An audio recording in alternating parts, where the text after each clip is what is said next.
The office life. It's not as glamorous as the shows that you see on TV. But that's how they get you. Welcome to the office. I mean, stock footage syndrome.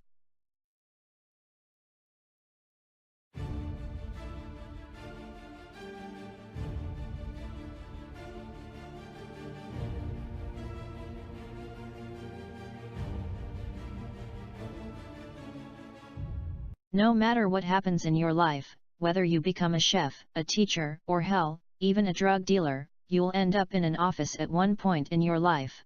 And you may think that it may be just a person in a cubicle, a water cooler bubbling, and the sad and miserable bitch trying to get some attention.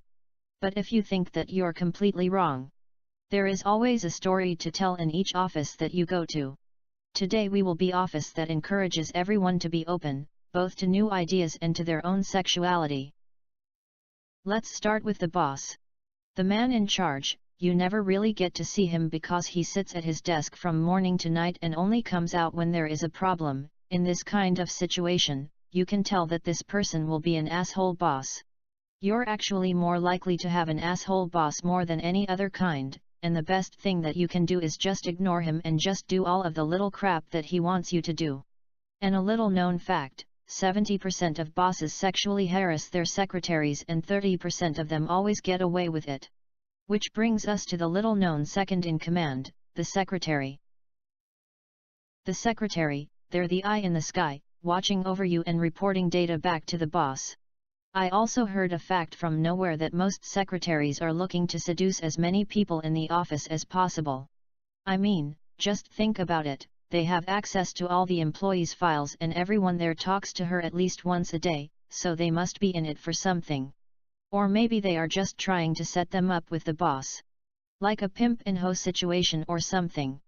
Are all secretaries hoes?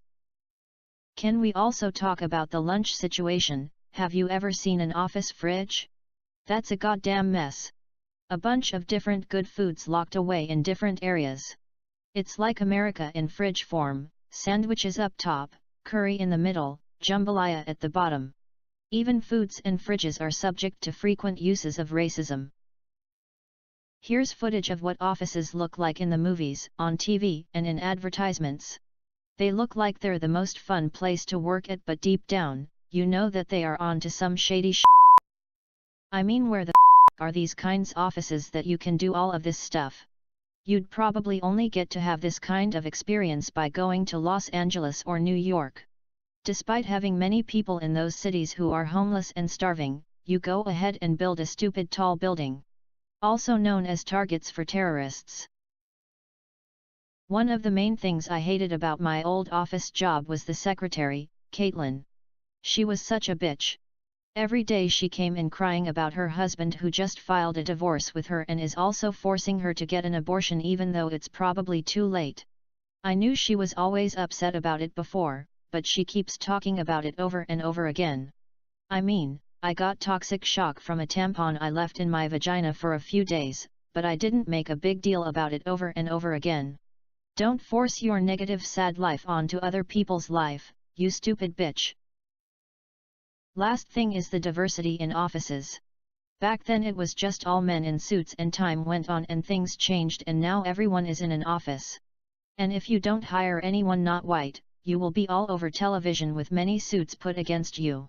So you just keep hiring and hiring so people will look at you and think, hey, I wanna have sex with this guy. I went into my dad's office yesterday and I see all kinds of people there. An 80-year-old Latino man.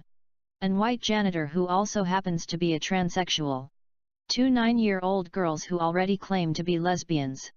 But the most interesting was a divorced mother who got a sex change to a man, and is now marrying their ex-husband's ex. I know I don't understand it either. Goodbye.